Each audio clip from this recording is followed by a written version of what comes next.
Howdy, howdy, Jordan Chariton, live Status Coup. It is January 2nd, the year 2024 in the United Corporations of America. Happy New Year in these trying times.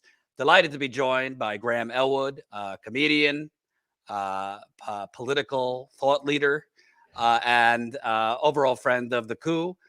Graham, how was your New Year? Excellent. Good New Year. Very, very excited to start 2024. It's going to be a rich election year with a thriving democracy. It's going to be a very exciting. Actually, before we went live, North Carolina just announced that Joe Biden will be the only one on the ballot, joining Florida. So not that, Marianne Williamson or Dean Phillips have much of a chance since the Democrats, canceled the primary. But now there will be no actual candidates other than Biden on the ballot. So yay for democracy. I made it to 10:45 on New Year's Eve. I did watch a little bit of Anderson Cooper and Andy Cohen on CNN, and it made me nauseous that I had to turn it off. Fell asleep, and no complaints about it. I have to say, I thank everybody for tuning in. On Saturday, we had a 5-hour marathon at Status Coup, raised a little money. We'll definitely, I don't think we aired the promo montage, so we'll air that a little bit later, recapping our on-the-ground reporting in 2023. And we will preview some ideas we have for on-the-ground reporting this year. But let's start. We're going to get to the latest horrors in Gaza. But let's get to the latest unsung horrors right here in America. It seems, Graham, that some conversations we've had over the years on Jeffrey Epstein and the ring of political Neanderthals associated with him, seems that we might get some enlightenment on that, possibly while we're live tomorrow. Maybe they'll release the list Friday night at midnight. But there is reports that there is going to be a document dump, major document dump, with as many as 200 names of associates of Jeffrey Epstein. And Bubba Clinton is mentioned, Colin, New York Post, Bill Clinton to be unmasked as Doe 36 and identified more than 50 times in Jeffrey Epstein document dump. Former Clinton will be identified as John Doe 36 in a trove of court documents related to late pedophile Jeffrey Epstein, expected to be released this week. Clinton's mentioned more than 50 times across redacted documents, so we shall see how much of it is redacted, related to a 2015 lawsuit from Epstein accuser Virginia Giuffre. Many of the references to Clinton are believed to stem from Giuffre's attempt to compel the former president to testify against the late sex offender and his former paramour, Ghislaine Maxwell. Other Clinton mentions are expected to be related to attempts from both Maxwell and Giuffre to make Epstein come clean in 2016 after he repeatedly invoked his Fifth Amendment. And like I said, this from The Guardian, nearly 200 names linked to Epstein expected to be made public. We don't know all the names, but, I assume Prince Andrew, Kevin Spacey, there's been reports, and many others. Now we're already seeing, establishment creatures say, well, don't overstate this because this isn't them being outed in court documents as doing anything criminal. This is just them being mentioned in court documents related to Ghislaine Maxwell, Virginia Giuffre's case. But I got to tell you, whatever the reason, if Bill Clinton's being mentioned 50 times and much of that we're presuming will be redacted, what's after his mention, I smell a little smoke, Graham. What do you smell? This is such an interesting thing because my first instinct is if there's any real substantive evidence in this, then within hours, there will be a false flag or some like Taylor Swift will, break up with the NFL player and, fall in love with Andrew Tate's Lamborghini, or there'll be some ridiculous distraction to take us away from this, because that is sort of here's the pattern, right? So let's go back a little bit. When So in December of 21, during the Maxwell trial, 119 pages of flight logs were introduced into the trial. In that trial, we learned prior to that trial, there was only one flight that Donald Trump was on, right? During that trial, there was 4 new flights, totaling 5. The most curious thing that happened when they found out Trump was on more flights, CNN and MSNBC, which hate Trump and love talking about him 24/7, they said nothing. And I found that very interesting. And I was like, oh, this is why they probably said nothing, because if they went after Trump for that, well, then you have to talk about Bill Clinton, who was on the plane 26 times. Hillary was on twice. They were in Epstein's compound, the Clintons, in New Mexico numerous times. Ghislaine Maxwell, of course, was at their daughter's wedding in 2011. And let me stop you for a second. For those that don't know, because this is important, Bill Clinton's, I think, said he was on Epstein's plane 4 times. Yes. While the flight log said 26 times. That's quite a discrepancy. I don't know. He's the former president. Jimmy Carter's in the news. Rest up, former president. Sorry, you're going to die. But it's a huge discrepancy, yet it barely got any media coverage that the actual logs said 26 times. He's saying 4 times. Not to mention, Clinton says he's never been to Epstein's Island. You got the groundskeeper on a Netflix special. Oh, I saw them on the balcony together. Mm-hmm. Yeah. So there is this pattern of this information comes out and it's either just kind of quietly dispersed or the mainstream media doesn't say anything about it. Like when those 4 extra flights of Trump came out, totaling 5, you would have thought the media would have been going nuts. When Bill Clinton flat out lied. I had on my show a retired child crimes investigator with the Phoenix Police Department, retired honorably. He was with the Phoenix Police Department for 24 years. He investigated cases like this. And I asked him, I said, if you were the lead investigator in this case, what would you be doing? He goes, first of all, and I said, what if you had a guy that said he was only on the flight 4 times and it actually was 26? He started laughing. He said, we would bring that guy in and we would question him 6 ways from Sunday. And he, said he was working on a case that is 10 years on. It's been going on for 10 years in Phoenix because they just keep unraveling more and more connections. And he goes, so there's such a notable silence on this. No one's been prosecuted. No one's been brought in for questioning. I mean, look at the number of people that have been arrested from the January 6th. Like 374 people have been brought in. Arrested, sentenced, convicted. I mean, and this just keeps happening, Jordan. So again, there was that discovery that happened during the Maxwell trial. Then when she was sentenced, well, first of all, when the SCOTUS Roe v. Wade leak, that rumor came out that, SCOTUS might get rid of Roe v. Wade. At that same time, the judge, who was a member of the Quill and Dagger, which is the Skull and Bones sister organization, so it's a secret society for women at Yale, the judge, Allison Lane, capped the number of years Maxwell could be sent to prison at 20.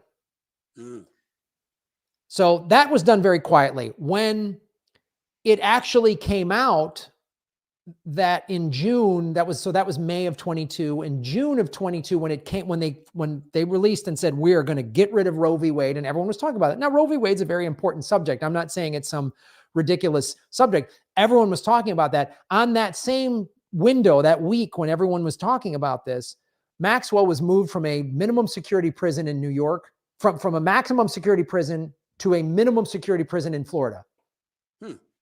No media following her. You would think the paparazzi would have been all over that, right? Nope. So and also, why did she get released so quickly into her prison term?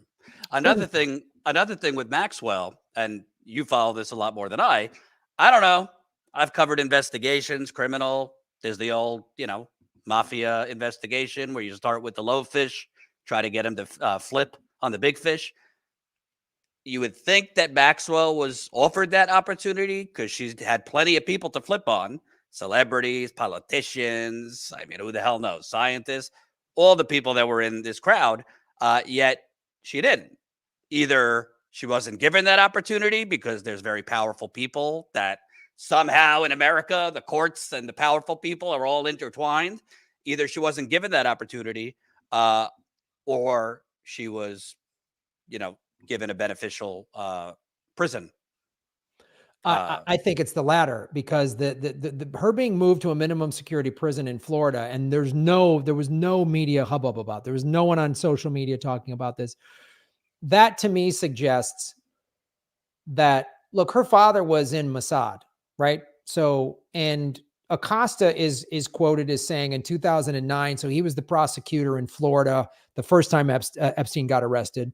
He's the one who gave Epstein a sweetheart deal. There's a direct quote of saying, "I was told to back off because Epstein was a CIA asset," right? He says that, right? This isn't a crazy conspiracy. He says that. And Maxwell with ties. That's the one that Trump made like director of Health and Human Services. Yes. So whenever the MAGA people try to say Trump had nothing to do with Epstein, there's too much evidence. I'm sorry. Yeah. And I'm no defender of the Clintons. Fry them all, as far as I'm concerned. Lock them all up. But it is that's where the MAGA crowd has a huge blind spot, is when it comes to Epstein. Just like the Democrat blue MAGA people don't want to see this either. So what we've learned from that is how they covered up. So getting back to Maxwell, it stands to me to reason that, especially what things that was uncovered that Epstein did, was they would have powerful men come to one of his parties. A butler would come and say, "Do you want to have a massage from a beautiful young woman?" Sure. It would be an underage child. They would videotape it and they would use that as leverage. So it makes sense that someone has those videos, and it would make sense that Maxwell, very shrewd, the victims of Epstein said Maxwell treated them worse. Like she was worse than the men that abused them in some cases. This is from Maria Farmer. This is from Virginia Roberts Giuffre. So it stands to reason that probably, and this is just a theory now at this point for me, but that Maxwell has evidence and said, if I go down hard, this all gets released. And so that's why she got only the 20 years. She got moved to the minimum security thing. There's no mugshot of Ghislaine Maxwell. That's another thing. By the way, the minimum security thing, how do we know it's not another bed and breakfast like Jeffrey Epstein had? He was allowed out to his office where he got massages while serving a prison term. I don't know what this minimum security is in Florida. For all we know, she's got Uber Eats coming, Netflix, and she could be on a yacht, Jordan, right now. I mean, she could be on an island in the Caribbean and then just check into prison every night. You know what I mean? Just chop her in. That's what Epstein literally was, flying on his private jet and then coming in at night to his prison. I mean, so she could easily be doing that. And the fact that R. Kelly, also a pedophile and a sex trafficker, but like 90% less trafficking and abuse, got 30 years in prison.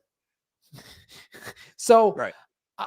And he's not in a minimum security prison, nor will he ever be. And so I think my guess is either when these names come out in the next couple of days, in the next 48 hours or whatever, there's either going to be a big distraction, like tell your audience, get rid of, when there's some 48 hours from now, if there's some like, oh my God, the aliens have then you know that there's legit stuff, or they're just going to quietly, it'll just be on the ticker on CNN. They won't mention it, or they'll just mention it in passing. They'll be like, well, Bill Clinton was named, and Kevin Spacey and Alan Dershowitz and Donald Trump, and everyone was named. And meanwhile, Hamas is, eating puppies or whatever will be their next thing, It's funny you mentioned Dershowitz. We're going to get to Israel, Gaza in a little bit, but I don't know if you heard, apparently war criminal Netanyahu wants Alan Dershowitz to represent Israel in the International Criminal Court. So, yeah. I will tell you this. It all comes full circle.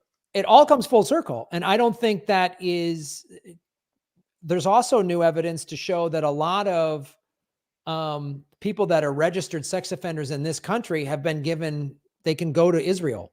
Like they've been given safe space there. And it's like, the thing I've noticed from the Epstein case, the same names keep popping up. I was just watching a documentary about the Hare Krishnas, and one of their guys started his own sort of thing in Pennsylvania, and he killed somebody. They was like murder, and then it came out that they were molesting children. And you want to take a guess who his lawyer was? Dershowitz. Oh my God. How did you figure that out? That's amazing. You Right. must have mind reading abilities. Dershowitz was his lawyer in the 90s. I mean, the same names. So this is when you start seeing the global scope of this, you see how the most powerful people in the world can just kind of quietly make this go away. So if you, well, I want to ask you, and by the way, smash the like button. We got 900 watching right now. If you don't know Graham Elwood, check out his channel on YouTube. He's the political vigilante, Graham Elwood. So definitely subscribe to his channel. He's been covering this Epstein thing from the get-go. Also a political comedian, GrahamElwood.com. Yes, sir. So let me ask you, I think we'll see what names come out. I'm pretty sure they're going to release this at like 11:59 on Friday night, and then there will be some type of attack. I'm not calling for that, YouTube. I'm just saying, we have our Friday night document dumps, and then somehow there's some type of news distraction. But I think it will be key, whomever is revealed in these document dumps, names we don't know yet, what are the dates that their connection with Epstein comes? Is it pre the world knowing about Epstein and this sex trafficking, or after? Because if it's pre, I believe these people knew in social circles. But if it's after, it was already known, and there was already plenty of reporting on Epstein and these massages and underage girls, I don't really know what explanation, whether it's celebrities, athletes, politicians. I don't really know what explanations they're going to have other than just praying CNN and the rest of them don't cover it. Yeah, and they were probably all sold a, we control everything, no one will catch you kind of thing, which look at all the evidence to support that. I mean, and one of the things too, to your point of these people that went to the island, and this is something that this Eric Oldenburg, this former detective, brought up to me when I've had him on my show numerous times. He goes, Graham, this is one of the things else we would look at. Anyone who went to Epstein's island one time, he goes, you don't abuse a child once. Those people, if they only got the opportunity to go to Epstein's island once, that means I would then start investigating when they came back.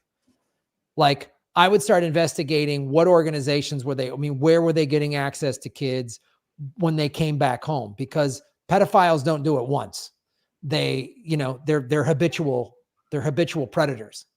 And I was like, wow. He goes, that shows you the scope.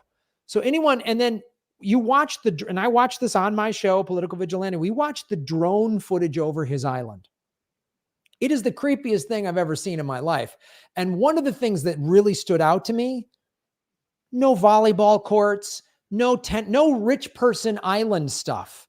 There was just this weird circle thing, and then these hidden rooms. Like, it was nothing. Like, if you're just a rich guy with an island, you would have, right, a tennis courts, and you would have all rich guy stuff, a putting green or something. No, they had this stuff that looked creepy and ritualistic. And so I think, in talking to that detective who said, I would be uncovering these people and find their connections and who they're with, because one of the things he's learned as a detective is, and how they trade online is they use codes and they use fake websites. And then they say, like, to see if you're in the club, they'll like show you some, child exploitation footage or films. And if you're like, what the fuck? You're like, oh, I don't know. But then they're like, hey, what do you think of this? And then if you're down with it, then they kind of know, all right. And and that's a currency to get you into the secret club. So if you have some footage and the other person, then we know, you're one of us. Well, all I know is Julian Assange is in prison. God knows for what. It's all bullshit. He's over 10 years now in captivity between being in the embassy and now prison. Leonard Peltier, longest serving political prisoner, Native American. He's still in prison, probably going to die there. We got God knows how many black people, thanks to Joe Biden, in prison for weed or coke or something like that. Yet Jeffrey Epstein got a bed and breakfast joke of a prison sentence. And like we said, Ghislaine Maxwell is in minor security prison. And who the hell knows, might be in Turks and Caicos for all we know. But breaking news on this, related, it's from Rolling Stone. Jeffrey Epstein associate Jean-Luc Brunel, sorry if I mispronounce, is it Jean-Luc Brunel, held women hostage for sex, new lawsuit claims. A woman suing Brunel in Los Angeles, claiming the late modeling agency boss drugged and sexually assaulted her. As the world waits for the unsealing of hundreds of court filings related to Epstein, a new lawsuit has surfaced in Los Angeles accusing Epstein associate Jean-Luc Brunel of holding a woman hostage at a Canadian estate for sex abuse by multiple men. The new accuser, suing under the pseudonym Jessica Kramer, alleges she was an 18-year-old model working in New York when Brunel, who was found hanged in a Paris prison cell 2 years ago in a reported suicide eerily similar to Epstein's, a air quote suicide, solicited her employment. She claims that on one occasion, Brunel and his unidentified employees drove her across the Canadian border and held her captive at the private residence. I don't want to get too tinfoil, Graham, but what makes us think this was only going on in Canada? And when I hear multiple men, I don't think these were the janitors. I think these were high people in society, whether Canada, America. And to be clear, I'm a journalist. I don't know if Bill Clinton was involved with any of that horrible stuff. I think he knew about it. We'll see if he was involved with it. I think he was involved with underage girls and maybe getting massages or, come sit on Santa's lap, Bubba. But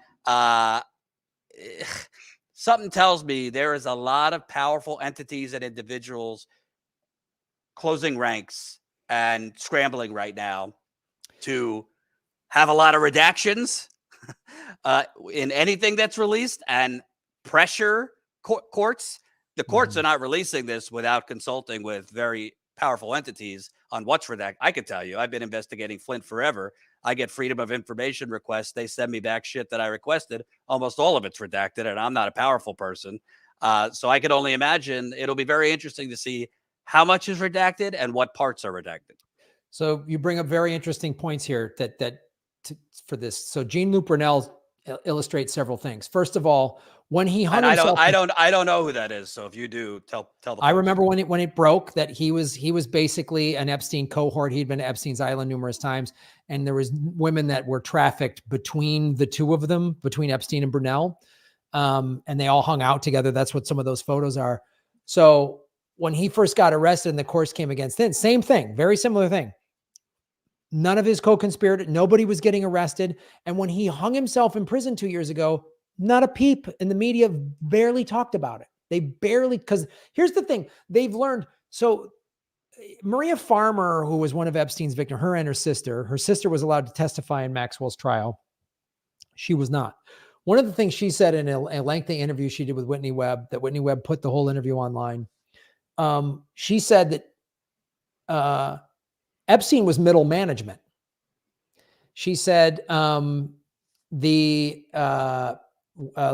Wexler, Les Wexler, the guy who created Victoria's Secret, she called him, these are her words, the head of the North American snake, meaning there's this global horrific operation. And so Brunel is like another sort of middleman. That's why when they denied his bail, when he got arrested in 2019, this is the second time. I said on my show, I said, he's not going to make it to the weekend. That was like on a Wednesday or Thursday. They're going to kill him in prison. And they did. And then that happened to Brunel because they're like middle management guys. And the really powerful people, you notice that Lex Wexler's name never comes up. It never comes up. So what it showed me is that if somebody's getting too loud or causing too much problems, and one of the tactics that they use is they seal it off and make it like, and they did this in Maxwell's trial. The crux of her defense was, oh, it was all Epstein. I got tricked into it. She was playing that, which is hilarious. So Brunel's death, and now there's a new lawsuit against him. And hey, I hope his victims get as much as they can. But what they will do, as I've seen what they do before, is they'll say, like, oh, Brunel and Epstein, like they do with corrupt cops. They do the few bad apple things, or the priest, the Catholic priest. Few bad apples. We got Brunel, we got Epstein. Oh, it's all over. Case closed, guys. Everyone's safe. And that is the ruling elites, the people with the real power. That's how they cover this up. That's how they seal this off. I could go on. There's so much evidence. I mean, that's what they did. So when in 2011, when Sandusky got arrested, right, at Penn State, I was in Phoenix doing shows, and my friend Eric Oldenburg was a cop at that time, and this is my first like understanding of this.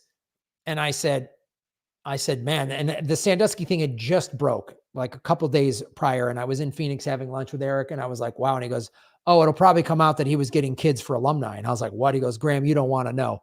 He goes, these operations, he goes, they're so deep. And then that's what came out in the Free report, Judge Free, that the university knew about it for 13 years. And again, Sandusky been arrested before.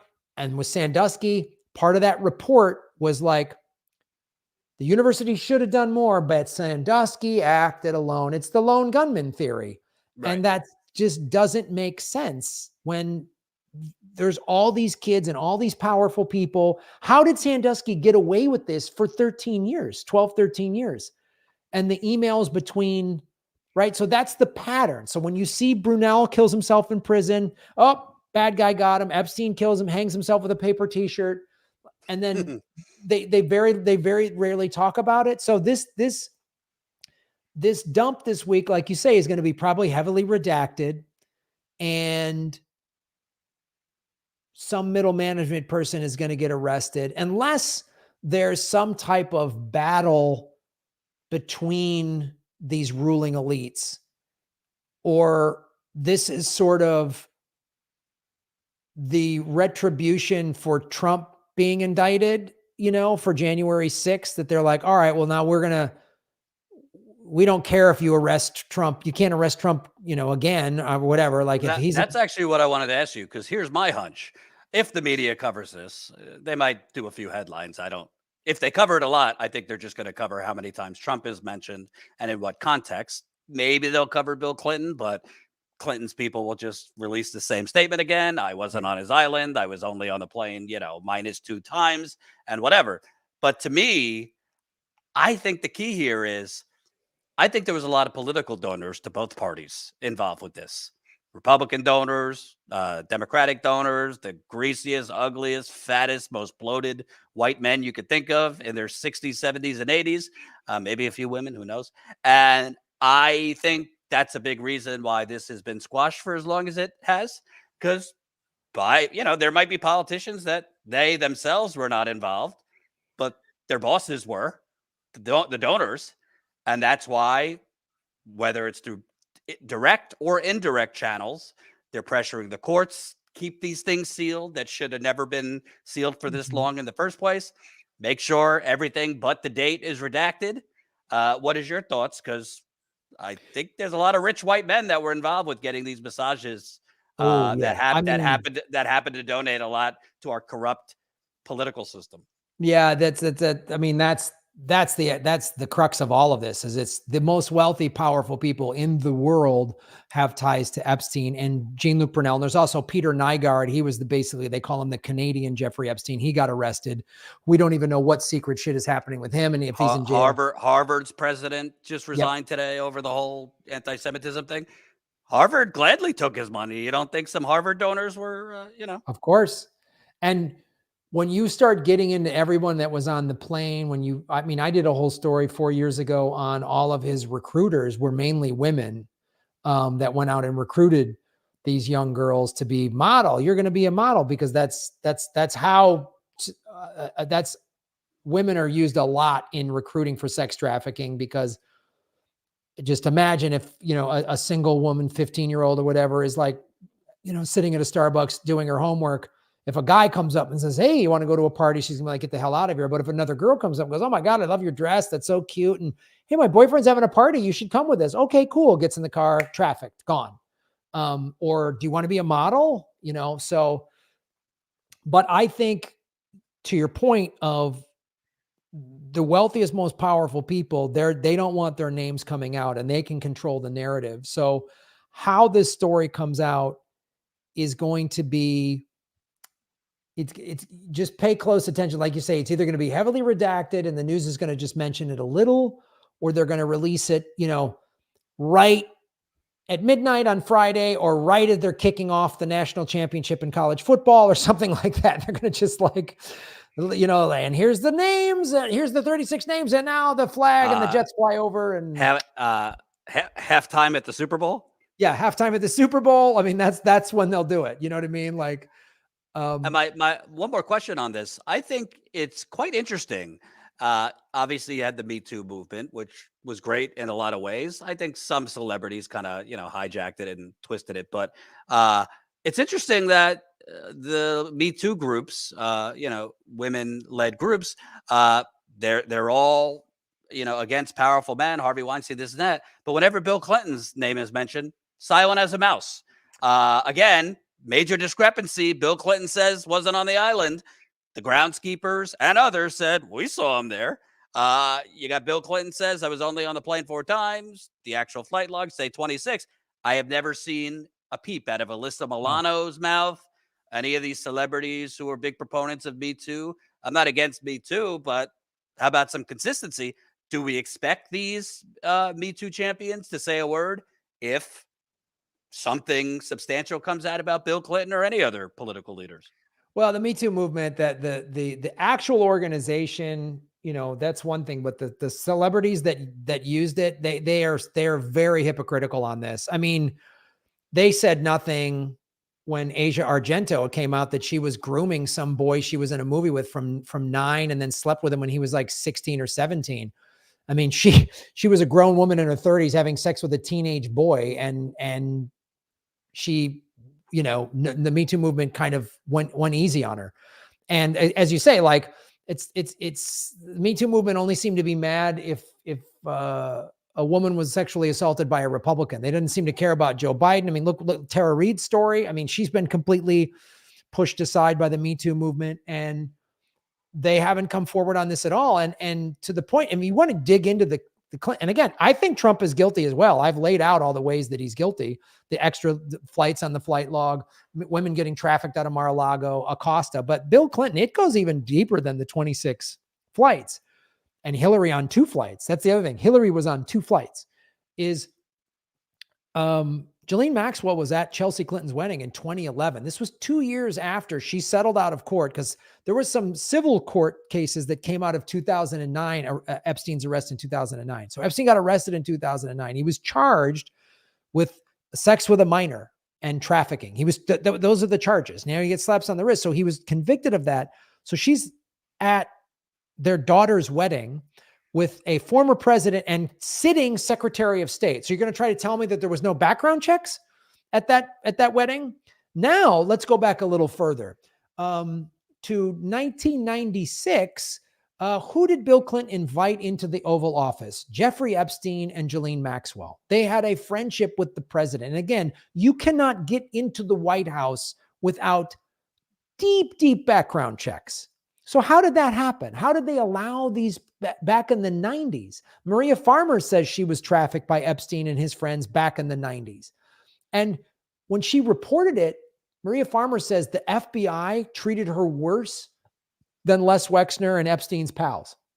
Who was the head of the FBI that was appointed by Bill Clinton? It was the same guy, Judge Free, that then did the outside investigation from Penn State with Sandusky. Do you see how these same names keep popping up? And isn't that odd? Like it's too coincidental. And when I bring this, and again, sorry, I want to mention something that might be controversial, but fuck it. At a certain point, the media, who I mean, we joke, but like the media is corrupt. They're complicit.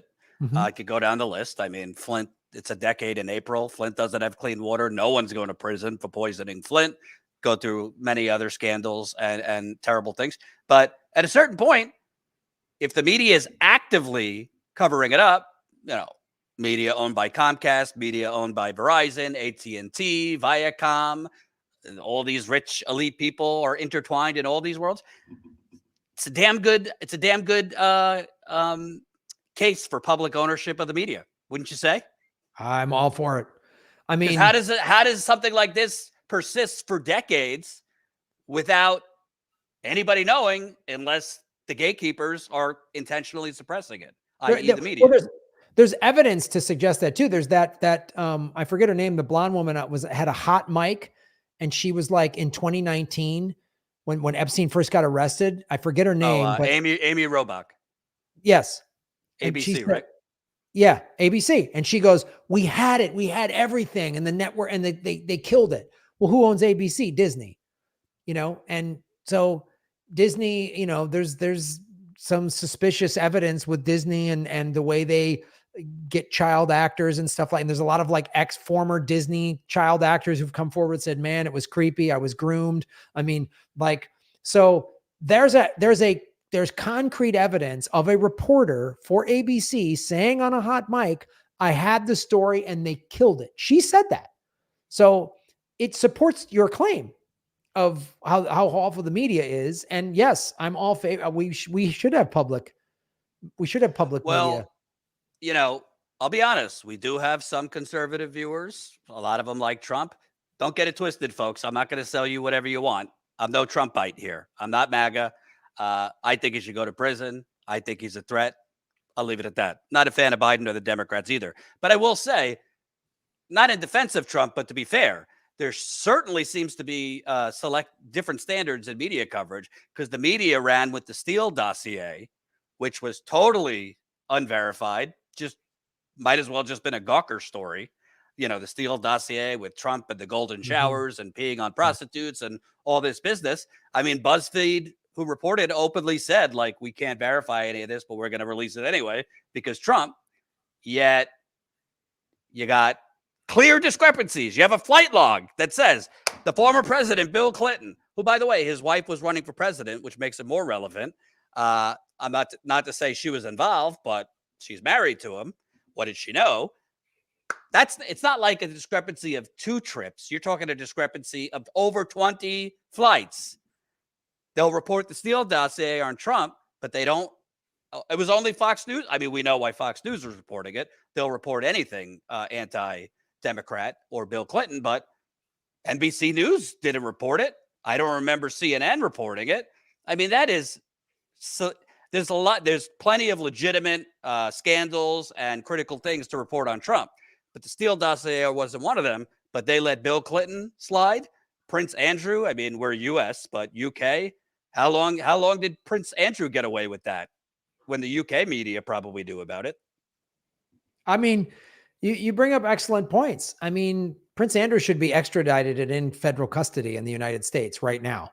I mean, and again, this is the problem with this corrupt duopoly, and the media is a part of the duopoly, right? Fox will only cover the Clintons' involvement in Epstein, but they won't cover Trump's involvement. And, CNN will only kind of cover Trump's involvement, but they won't cover the Clintons' involvement. And it's like, this is the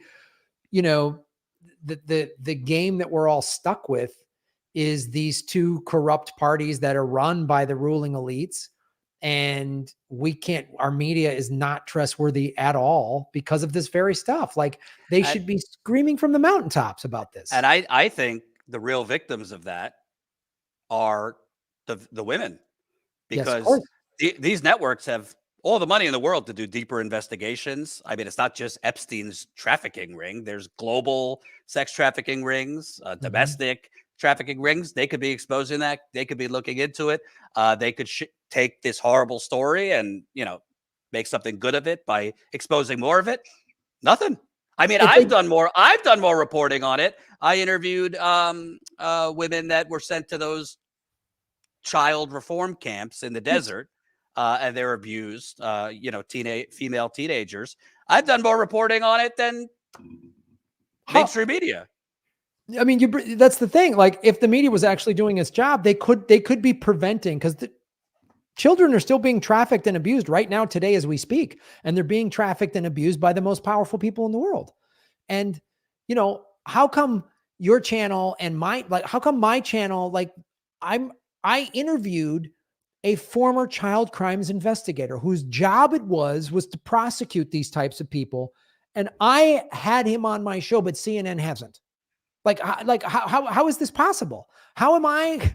And I just, we went to college together. That's how I know him. Like, how am I as a surfer comedian doing a show in his apartment? I mean, this is a piece of cloth that's tacked up on my wall. How am I getting better journalism than these giant organizations? Like, I don't have a researcher and a team of people. Like, how are you and I able to do the better job than they are? Like, how is that? It just shows you that they're part of the conspiracy. And Jules brings up a great point. I mean, what does Jamie Dimon have to do to go to prison? Jamie Dimon, who helped bring down the global economy. You know something about that. Your house got foreclosed on. 2008, 2009, JP Morgan, Jamie Dimon, through their fraud, shit sandwich mortgages, all that, got bailed out. Not a second in prison. Jamie Dimon, knowingly, JP Morgan was the bank of choice for Jeffrey Epstein.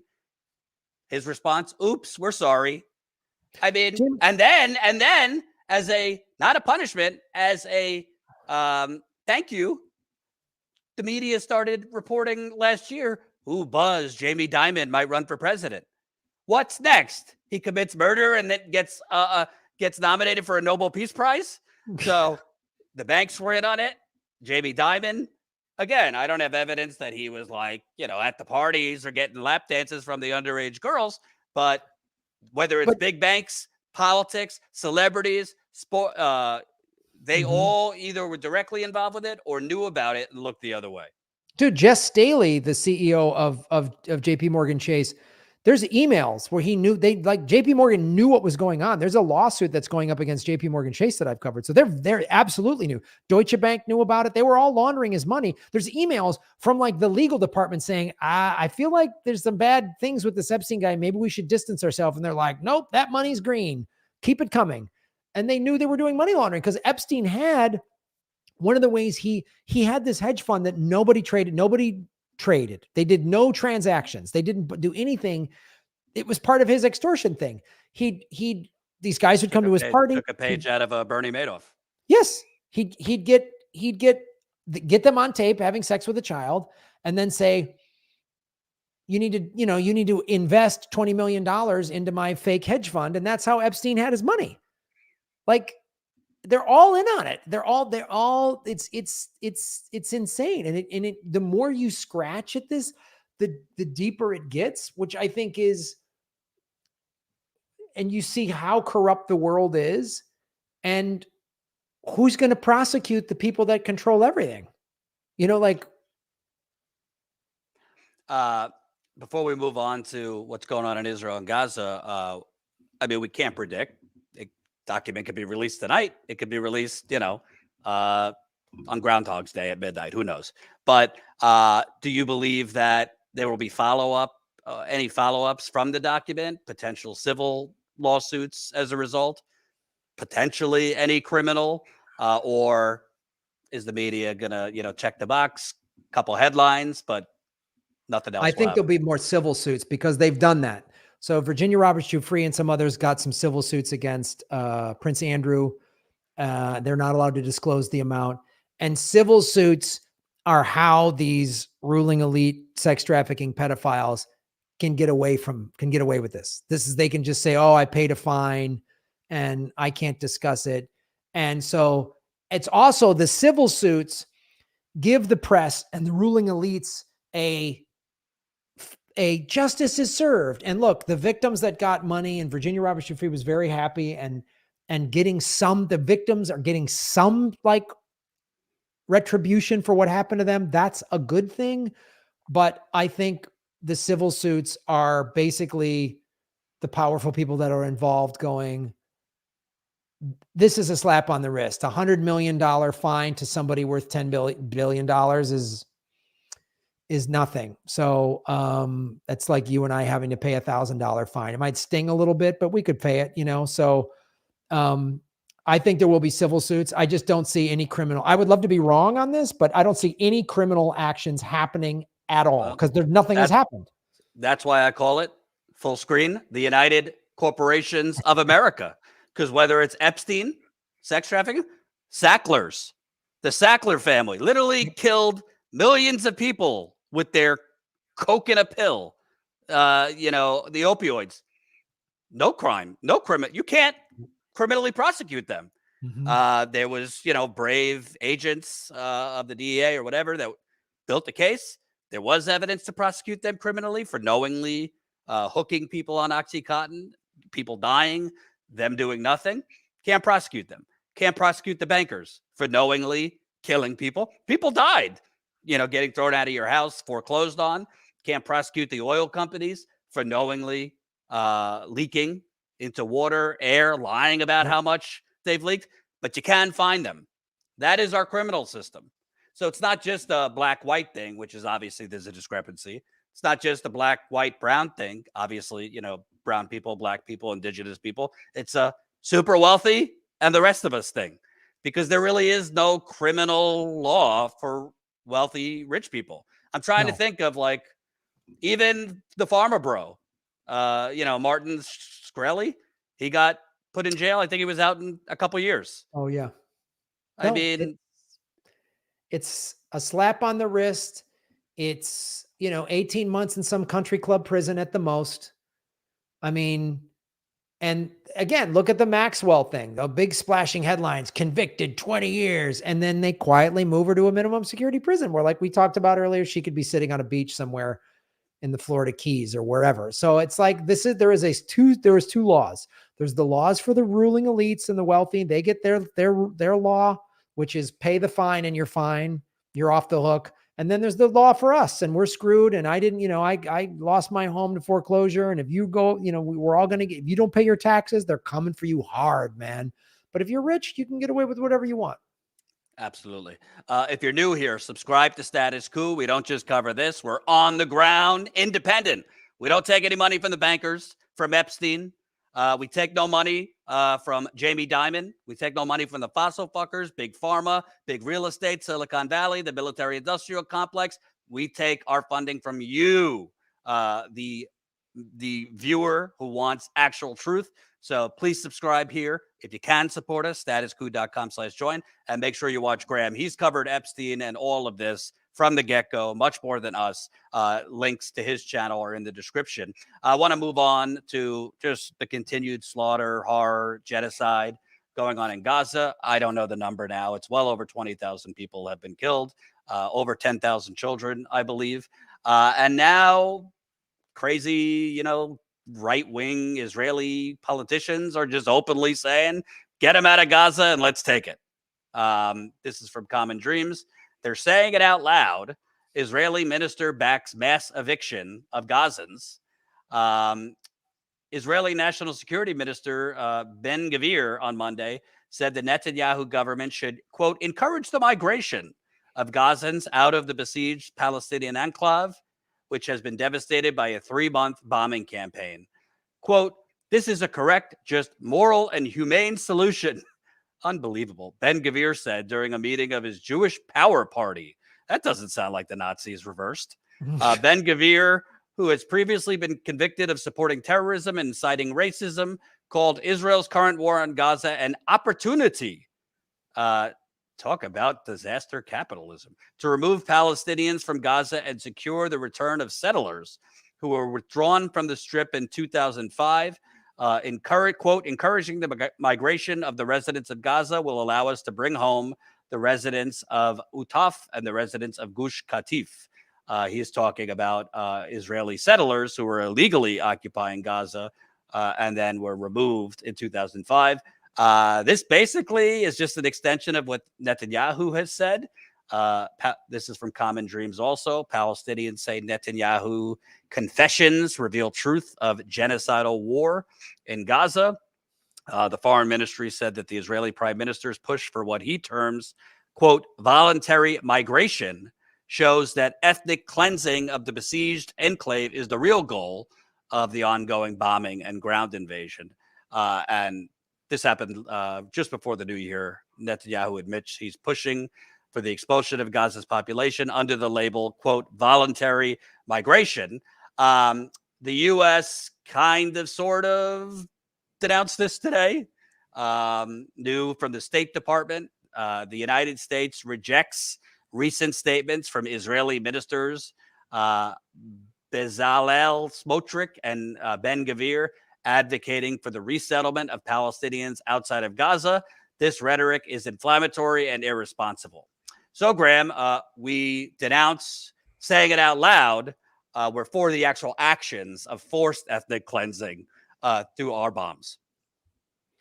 This is the ridiculousness of the United States government. And also, I want to say this is pretty on par with the Democrats specifically, is the Democrats are very good at like, hey, this is wrong, while they're funding it like behind closed doors. You know what I mean? Like, and I love the Republicans openly cheer it.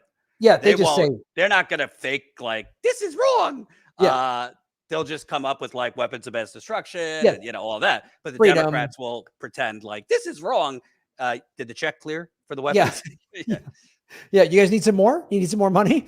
I mean, and the thing that's so, you know, just shows how ridiculous the United States is, and specifically the Biden administration, is this like, oh, our hands are tied when it comes to Israel. Like they're acting like Israel is some massive superpower that the United States has to just bow down to. It's like, dude, Israel is like, the size of California or something. Like if the United States really wanted to stop this, it would go, you're done. Netanyahu, you get no more money. Pull the troops out of there. Stop killing these innocents. You're done. We're done. This could end in 5 minutes if we had a president that was a real leader, that wasn't beholden and Biden, we know, has gotten the most money from AIPAC throughout his political career. So if Biden was a real leader, he would go, you're done, Netanyahu. You're a right-wing psychopath. Zionists are not Jews. They're just white nationalists, just like the evangelicals are out of their minds. They're not real Christians. You guys are nuts and you're done. And the United States could end this in 5 minutes if it wanted to. And the fact that it acts like, well, it's a complicated, no, shut up. You guys caused this problem. You're part of it. You make money from it. I don't want to hear the United States acting like it's this like bumbling roommate that can't figure out, there's two sides to the issue. No, there isn't. There's genocide and there's being against it. That's the issue. And I think the reality is, I'm always open. I'm Jewish. My father's a raving Zionist. I love him. We don't agree on this. I have a lot of people in my life that are super duper pro-Israel and think Israel could do no wrong. There's been some tough conversations in recent weeks and they don't like my coverage. Oh, well. But I got to be honest. I mean, I think it goes back to the Epstein story we were talking about. It happens to be the truth that some of the wealthiest donors in America are Jewish.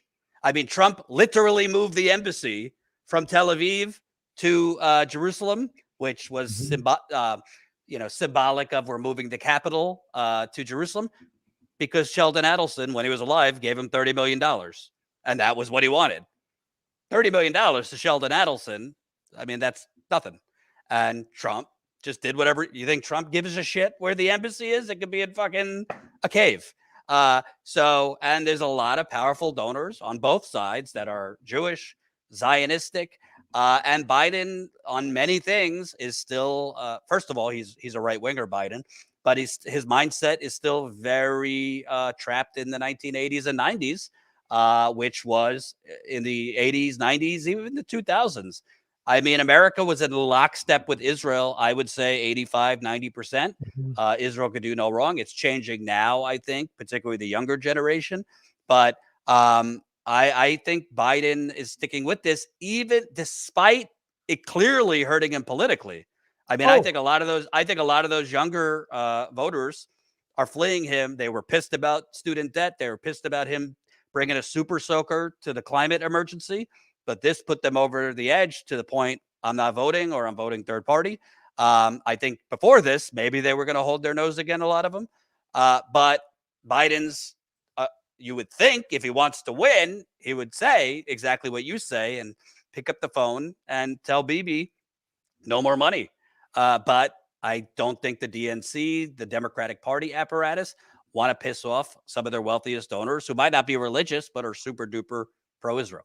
Yeah, that's a great point. I mean, it's really, as I say on my show, follow the money, connect the dots, get the truth. So this is really, it isn't really about religion. It's about money. I mean, it's religion in the sense that the Zionists and the evangelicals are crazy and they think that walling off Jerusalem means Jesus is going to come back. So that's insane. That's and these two psycho groups both believe that when Jesus comes, he's going to wipe out the other one because they're the pure whatever. Like they both,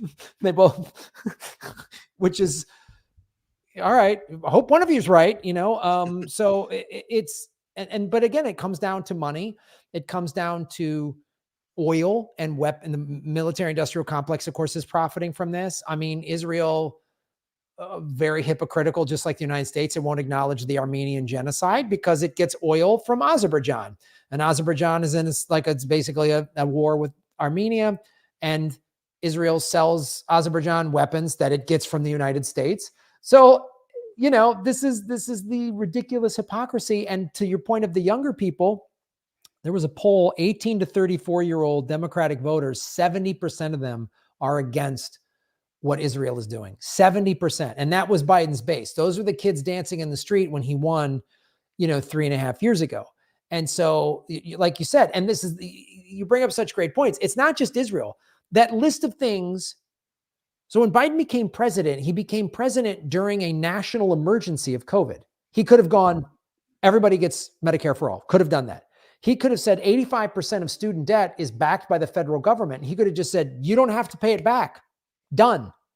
He could have just done it. So they hem and haw over $10,000. It's like, and then they act, America just keeps acting like it's this, we're tired in this tangled thing. No, you're not. Be a leader. Come in and say, and this is why Trump, who I do not like, I don't want him to win again, but he probably will because Biden has lost his base. Everyone, like you said, is either going to not vote or vote third party. And what Trump offers is leadership. I don't like him. I will never vote for Trump. I don't advocate for him for all. If he gets reelected, he's going to be a real tyrant. He's going to bring on full fascism. So I want people to know that I'm not a Trump supporter, but I'm watching.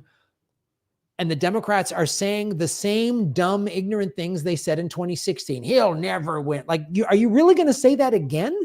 Like, he gets better ratings during Republican debates by just doing. I actually think, because we do have some MAGA types to watch from time to time. I actually think if Trump was president right now, he would just tell Israel, "Yeah, take it. Yeah, oh yeah, take Gaza." So it could get worse. I'm not advocating lesser of two evils. Vote or don't vote for whoever you want. But I think Trump would just openly support what Israel's doing and say, yeah, I think it's the right thing. Let's move the Palestinians out of there. The problem with this, though, is we have to look at the wider region. I mean, if you look all the way back, why did the British want to have a mandate over Palestine? Why did they care so much or want that land? Because it's right in the Suez Canal, which was their pathway to their oil in India. There's a lot of natural resources in that part of the world that United Corporations of America wants. There's a lot of oil underneath Gaza that U.S. and Israel might want. But at the end of the day, I mean, I think short term, Israel had the world's sympathy on October 7th. I think even the protesters out there want the pro-Palestinian protesters out there. They're calling for the Israeli hostages to be released. They're not like openly cheering that innocent people were kidnapped or murdered. But at the end of the day, if you are a Jewish person watching or you're pro-Israel or whatever, if you push voluntary migration of Palestinians out there, you are literally putting an even bigger target on your people's back in Israel. It's making you less safe because, like, all right, you could bomb Gaza into smithereens. You can get rid of every tunnel. It'll be rebuilt, or they'll build it somewhere else from another Arab country. And you are going to have way more radicalized, and frankly, rightly so, radicalized Palestinians whose kids were killed, whose siblings were killed, all their village, all their neighbors and villagers were killed, wanting revenge. I asked my mom, who does not like my coverage, hey, God forbid, if us growing up on Long Island, the neighboring town bombed us to smithereens and all your kids were killed, you think you'd want revenge? I know you would, Mama Bear. So I just think this is a really dangerous situation, both for human beings in Gaza right now. I don't think it's without question that Israel is going to accelerate in the West Bank. And for Israelis too, who are, this is not keeping them safe. No, this, like, I was talking to a friend of mine who's Jewish, and he was like, man, anti-Semitism is on the rise and this isn't a good thing. I said, no, it's not a good thing. I go, but it's Netanyahu and the Israeli government. They're creating more anti-Semitism. That's what they're doing. Like you said, they had the sympathy of a lot of people in the world after October 7th. But then you've been bombing them for 100 days straight. Like you said, we've lost track. It's over 10, 11,000 children are dead. Like, they're bombing hospitals, they're bombing refugee camps. They're saying, oh, move to the south or whatever. And then they bomb them in the south. Like, it's you've lost your thing, and you can't then claim the victim. And to the point, you bring up a point of, like, your mom, and it's anyone, if you're raised to always believe Israel, this is a confronting moment for you. And I can identify with this to a certain extent I'm Irish, right? I'm of Irish descent. I was raised Catholic. I don't practice the Catholic religion for obvious reasons if you watch my Epstein coverage. And look, I was a kid, and, England controlled Ireland for 700 years. And the IRA, I understand where the IRA came from. It's because the English were terrorizing the Irish and what they were doing in Northern Ireland. And the IRA did some stuff that was not good, was pretty awful, but it was in reaction to, and I understand. I was the same way. I was like, if somebody started bombing me, look, I live in California, if Mexico started bombing us, and they killed my family members, I would be seeing red. Any country that bombed anyone, if the fucking state of, if Nevada started bombing Los Angeles, I'd be like, fuck those casino assholes. Like, and so you can't treat somebody that way and then act shocked. And the whole, like, well, do you condemn Hamas? It's like, I don't support necessarily Hamas, but that's like saying, are you for Black Lives Matter? Oh, then you support the Bloods and the Crips. You support inner city gangs. It's like, you're woefully not understanding this. And this tribalism creates this environment where a Netanyahu can get away with this. How do I know this? Again, being raised Catholic, Catholics were, let me give you what it was like growing up in an Irish Catholic home, not my home, but the strict Irish Catholic home. If you came home, Jordan, and said the priest, Father, O'Malley molested me, your parents would kick your ass and say, don't you ever talk that way about Father O'Malley. He's second only to God. And that's a crazy mentality. That's a cult-like mentality that allows an abuse to happen. So the pro-Israel crowd that is so tunnel vision, Israel's always right, Israel's always right, Israel's always right, is in a cult-like view of allowing, prior to October 7th, look how people were treated in Gaza. Watch Abby Martin's movie. There were 200 Palestinians killed this summer. Once you are shown the reality of it, which guys of our age, this is the most I've ever heard Americans discussing this. I was always thought, oh yeah, it's Israel has a right to defend itself. That's just what I thought. That's what I was told through the media. So people have to let go of this. My team is always right, because that mentality allows abuses to happen. Right. But also, there's a difference between defending yourself. You got a very large army with intelligence. You could send your soldiers in for surgical operations to try and locate Hamas leaders. bombing the whole of the most densely populated place on earth, you know, militaries make decisions about what's acceptable and what's not acceptable collateral damage. Clearly, they made a decision. It's not only acceptable, this is the goal. Let's level the place and kill as many people as possible. The problem with that, there is no military solution to this. There's only a political solution. And that political solution is you need to get out of the West Bank, Gaza, go back to the pre-1967 lines.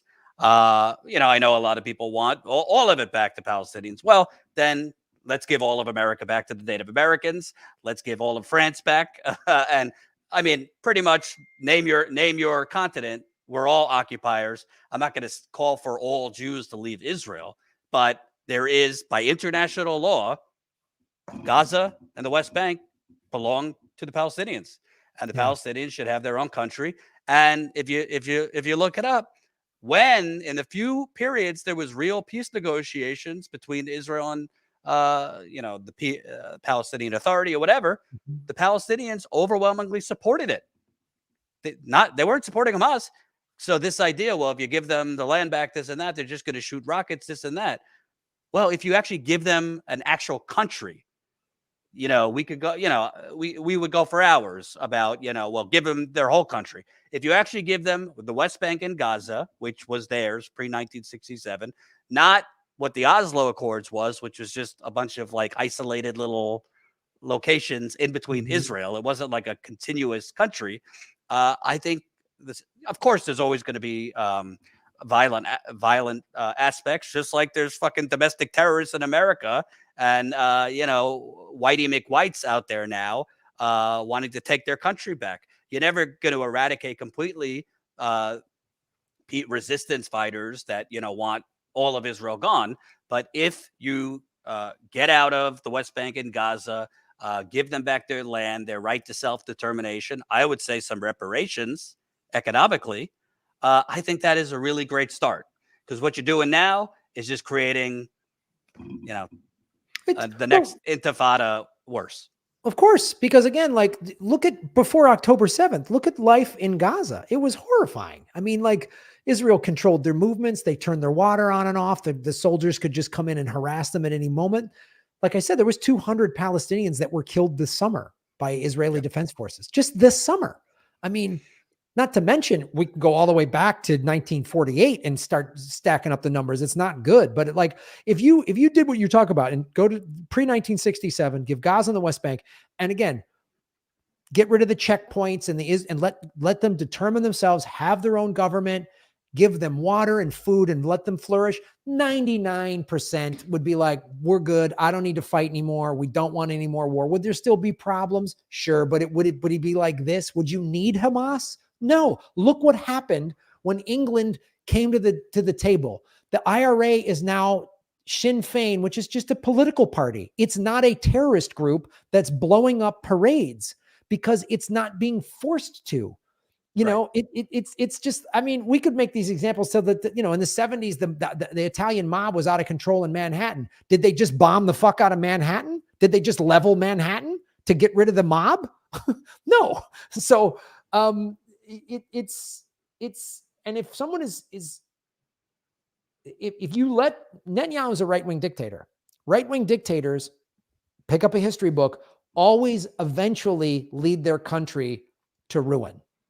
They might be in power for 20 years, like Pinochet or some nutbag like that, but eventually they lead their country to ruin because And I'll say this, Graham, I'm not defending at all, to be clear, Osama bin Laden. But to be clear, this makes America less safe, because one of the big reasons Osama bin Laden hated America and carried out 9/11 and radicalized a whole lot of other people too was because Israel was occupying Palestinian land. What makes you think the people who are going to rightfully want revenge on Israel aren't going to look to Israel's best friend, America, too, as complicit and plot attacks on America? And then we're going to have, you know, after those attacks, God forbid, but let's be honest, there might be attempts.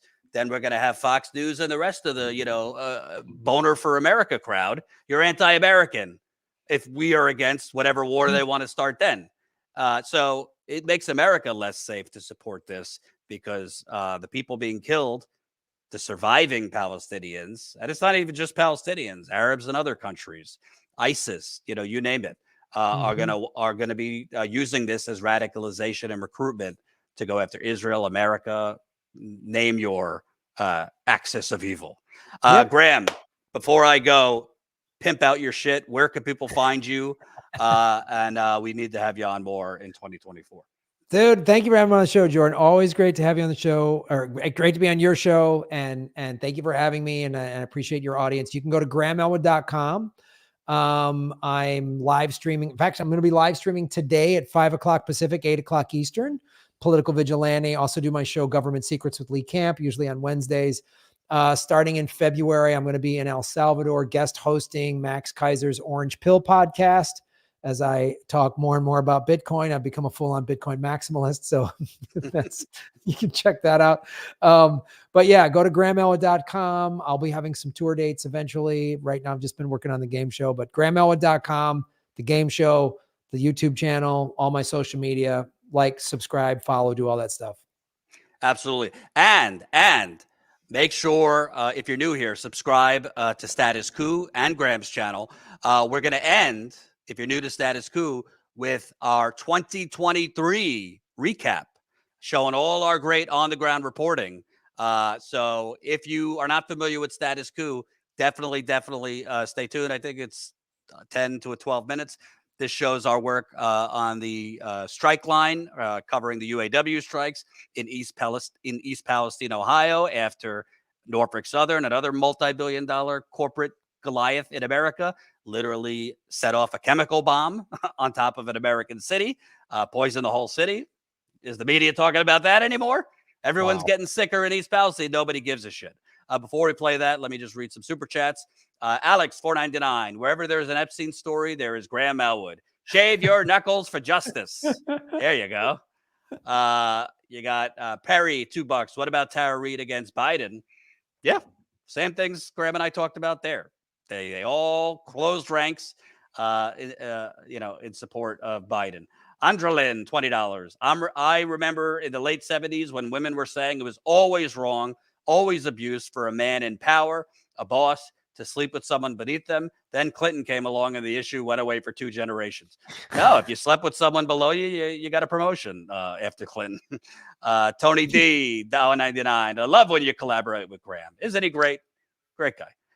Dave, $10. On the one hand, January 6th was really bad, but was it worth in Bush versus Gore 2000 and the Brooks Brothers riots? I don't credit Trump with the competence to do as much damage as W did. That's a good point. Trump does not have the competence to do as bad as Bush did, because Trump's main focus is not really governing or policy as much as it is Trump and narcissism. It really depends who he puts around him. Because I don't believe Trump was or would be truly running the government as much as, he's infamous for he just listens to whoever the last person in the room is and the last thing said to him. So Bush, on the other hand, was like, God told me to do it. I spoke with Jesus. So that's a pretty significant difference there. Donation at statuscoup.com/donate. You can donate to help fund our reporting. $40 from Carol. Thank you all for the great work you do. $100 from Michael. Holy cow. Thank you, Michael. $10 from Susan. Good work. I'd like to see more of the gentleman who is driving the car, and a link to the book he mentioned. Driving the car. I don't know who you're talking about, but sounds good. All right. Thank you, Graham. We're going to end with the promo. Thank you, Colin, for making this great promo. We'll see you back here tomorrow. This is the guy. I like what he says when he's on there. He talks the truth.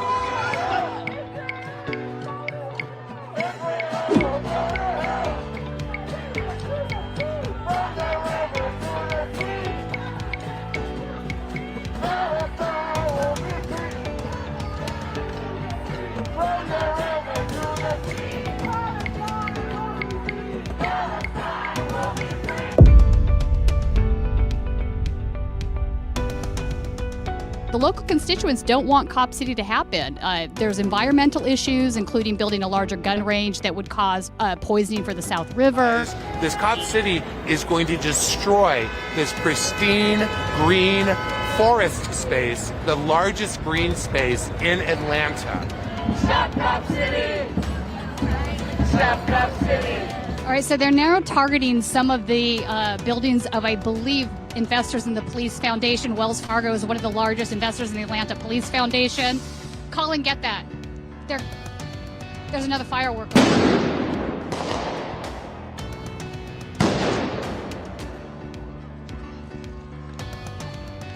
All right, so we are in downtown Atlanta for the Cop City protest, where Tort, who is a forest defender, was killed by a state trooper this week. There are 13 other activists that are facing charges of domestic terrorism by the GBI, which is the Georgia Bureau of Investigation. The problem is that the media doesn't, that they are busy telling the people the disasters or drama, but they don't inform about what is going on, and we have to give that information. What we discovered is that there are DeKalb County sheriffs at every single one of the entrances. They showed up and, wait, there's another one right there at an entrance. Oh yeah, there's another one behind this guy. I did not get told anything of the sort, or else I wouldn't be doing this, ma'am. I did not get told anything like that.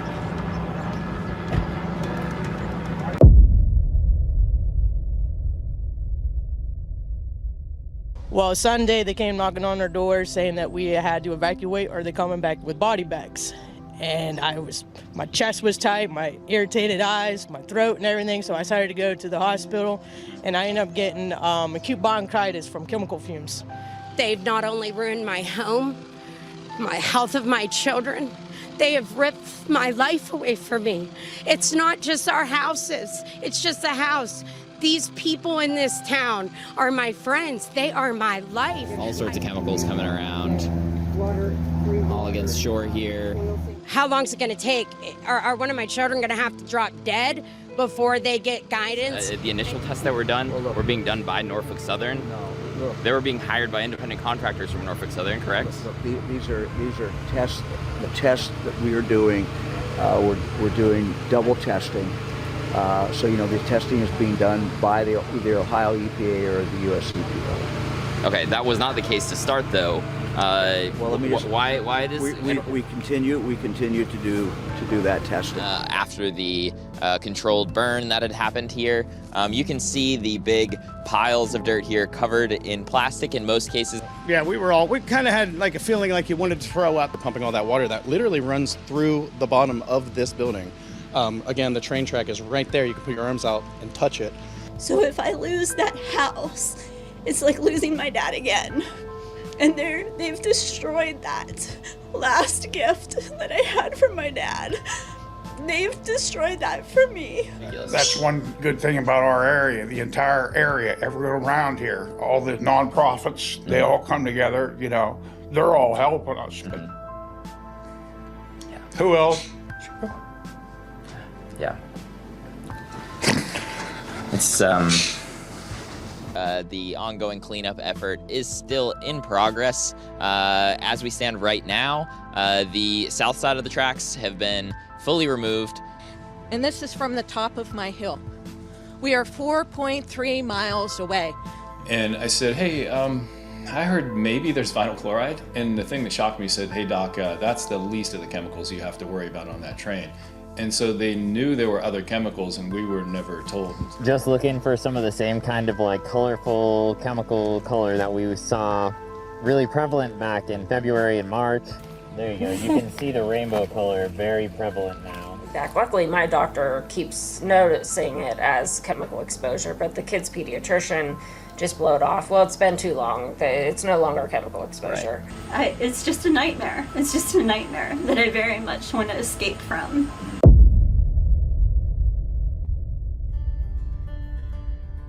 Because right behind us is Graphic Packaging International, a multi-billion-dollar packaging company that is literally poisoning the poor black part of Kalamazoo, Michigan. Daughter to an asthma attack. Then she was 17. Then I found my son unresponsible. He couldn't breathe to an asthma attack. Now, due to that, my son has a trach. He's on 24-hour oxygen, and I have a life support machine at my house. How old is your son? My son is 32. She complained about the smell. She had, like I said, almost every day I had to take her to go get asthma treatment at the hospital, to the point it got so bad that the hospital had her come in 2 times a week. They had a shot flown in from California that she had to get inserted into her and stay at the hospital for like 3 hours and make sure she didn't have no kind of reaction from it, to be able to come outside. My grandkids been sick. My oldest been sick 2 years since he came into this world. Nose running, coughing for the whole 2 years though. They don't care about us.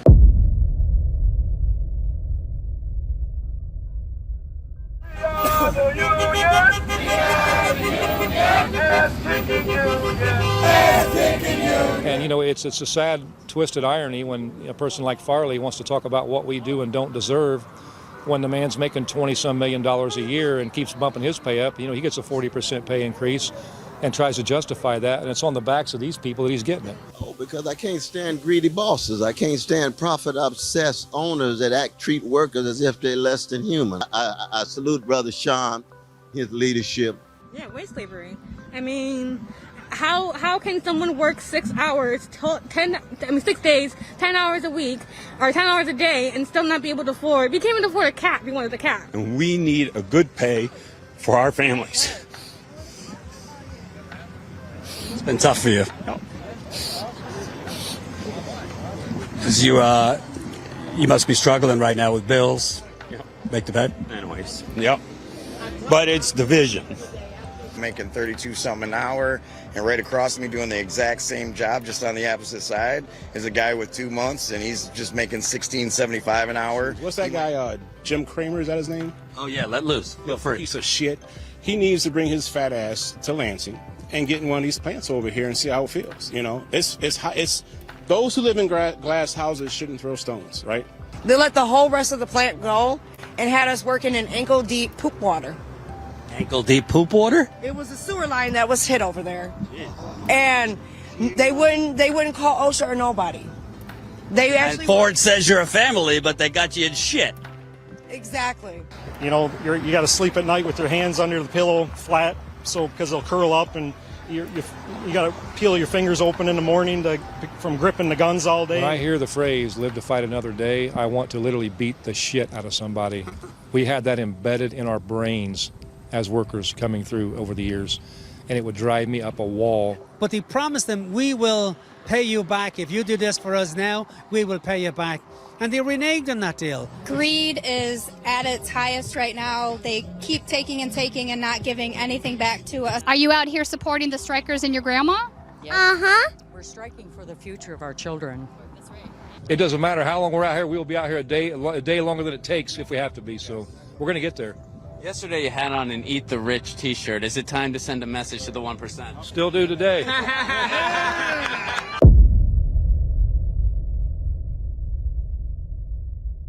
And the Palestinian people have taught us that no power can strip us of our ability to fight for the destiny of liberation! These Jews who are true to the religion go out on the streets and declare the occupation is a rebellion against God. What people say it's inhumane. It is against God. He's funding a genocide. He's funding a massacre of innocent Palestinians. Genocide Joe has got to go.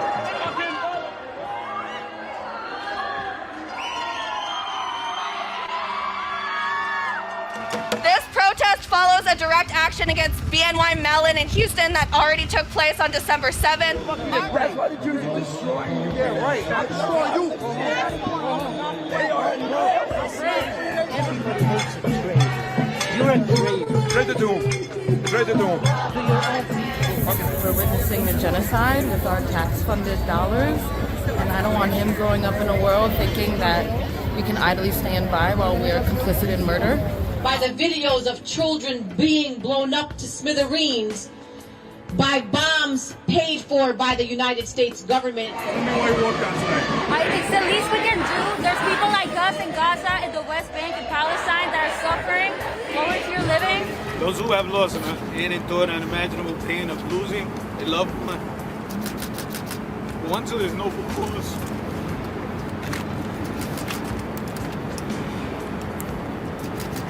We recognize their sacrifices. As human beings, we stand up and we join so many other people here in New York City and the world over, and we condemn this genocide. This genocide has to stop in its entirety. As Jewish people, we are even more disturbed and more pain because sadly, all of this is being done supposedly in our name. Sadly, embarrassingly enough, our religion is being misused by people who don't follow the religion.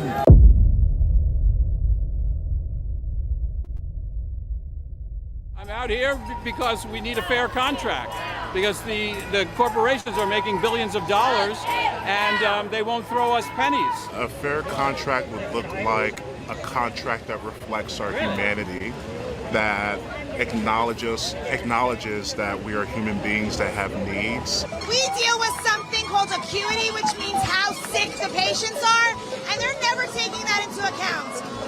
Before the pandemic, things were getting bad, and after the pandemic, it hasn't gone better. We're the backbone of this company. Since you see, it's going to be another 90-something degree day out here, and we want our fair share. That's it. We don't have no problem working. As you see, we come every day, but we want what we deserve. For us, our tactic is using noise to dissuade people from staying at the hotel. No new oil! I am horrified at what is happening in our city, but I am hoping it's a wake-up call. The CDC contacted you, and when you told them you thought it was from the Flint water, they basically, that was it? They didn't want to talk anymore? They didn't talk to me no more. After that, they was going to get a hold of me when I got home. And they never did. They never contacted us at all. Our purchasing power is some of the lowest in history. The basketball team spent $450,000 on Uber Eats last year. We could bring into being a society where immigrants who are driven to come to these lands would be welcomed as our sisters and brothers. And I'm here because I had my first baby in April, and Sinai kicked me out of housing just while I was pregnant. They actually wanted to kick me out 1 week after my delivery day. So I had to move while pregnant at 8 months. We want everyone involved, charged specifically, but we definitely want that taken in account immediately, because we heard him on that video saying, I hope they stop his ass. He hopes that he started the whole thing. Yeah, he incited everything. So, yeah, I know. We appreciate what you guys have to say. And, you know, we need people on our side to be on this platform 100%. The Status Coup, it's been the only news organization and that's followed us to the end. Hey, Status Coup, man, these guys are legit, man. They're doing the work. I like you guys. Thank you guys for coming out, standing in solidarity with us. Seriously. Thanks, Keith.